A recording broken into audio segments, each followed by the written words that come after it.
يا مرحبا، تحياتي لكم. وصفة اليوم راح تكون هي حمص وطحينة، لكن راح نسويها بطحين الحمص. ما راح نستخدم الحمص العادي، راح نستخدم طحين الحمص. هنا أنا عندي كوبين من طحين الحمص، عندي القليل من الملح، وراح استخدم 5 أكواب من هذا من المي.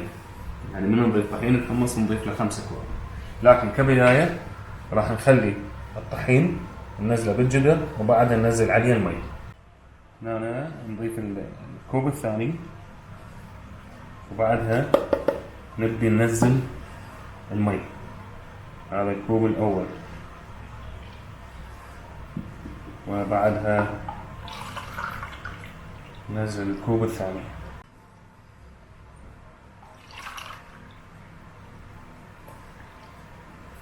هسه بعد ما نزلنا المي 5 أكواب راح نخلطه على البارد، يعني ما نصعده على النار.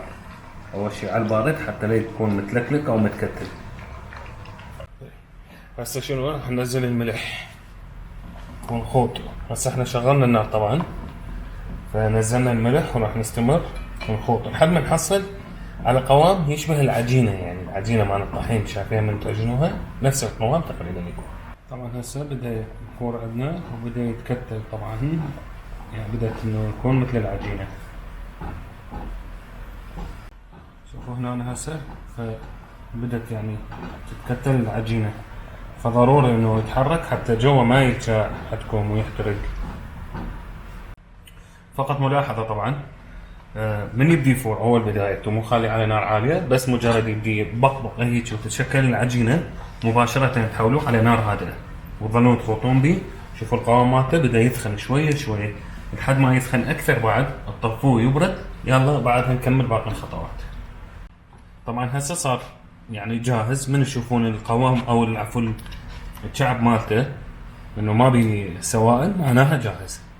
طبعا بعد ما نبرده راح يصير قوامه جيلاتيني، هذا معناه انه هو وصل للقوام المطلوب.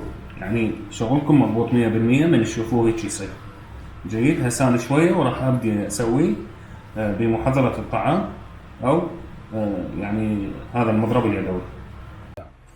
هنا طبعا خلينا كوب من هذا طحين الحمص المطبوخ، راح نخلي عليه من 4 إلى 5 ملاعق كبيرة من الراشي. طبعا تقدرون تستخدمون الراشي الأبيض أو الراشي العادي. الراشي الأبيض بس مجرد اللون مالته راح يختلف، لكن مش شابهات بالطعم صراحة. يعني اختلاف جدا جدا جدا بسيط بطعم الراشي الأبيض عن الراشي العادي. هنا راح نخلي رشة من الكمون، مجرد هيك يعني براس الخاشوقة. هنا نص أو عصير نص ليمونة. راح نخلي هذا الثوم، تمام. الثوم راح يكون حسب رغبتكم، تريدون تخلون هواية شوية اكتبوا براحتكم. هذا تقريبا فص واحد من الثوم اللي خليناه. وراح نخلي مي شوية وبعدين نخلي زيت ونبدي نهرس به. راح نخلي هاي الكمية مال المي تقريبا يعني يمكن أقل من ربع كوب مي، وهذا زيت. هسه جاهزين لنمضي إلى الأمام.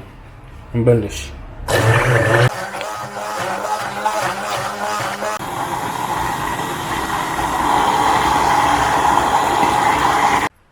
طبعا هنا كملنا احنا الحمص او معون الحمص بالطحينه، بقى بس نسوي له فقرات التزيين. اللي هنا راح اكون له معدنوس طبعا يكون ناعم، فانا راح ارجع انعمه مره ثانيه. وايضا راح نستخدم الصماغ الاحمر. هسه كملنا طبعا المعدنوس، ثرمناه خليناه يعني طريقه تزيين، وزعناه على جوانب الماعون او الصحن. هاي هنا طبعا خلينا اللبلبي هذا مستوي. اكو بهم يعني يقلون اللبلبي ويخلوه بالنص، يعني يقلوه بالدهن او بالزيت. يعني طريقة القلي مالته مثل الفنجر. انا اشوفه بصراحة من يقسم يعني ما يكون طيب، لان الحمص بطحينة لينة وهذا يجي مقرمش كأنما واحد ياكل كرزات ويا الحمص بطحينة. اروح اجيب صديقي واجيكم. هنا هسه هذا صديقي اللي ادلكم عليه من عشاق الزيت الزيتون، خرافي. هذا الماعون بشده.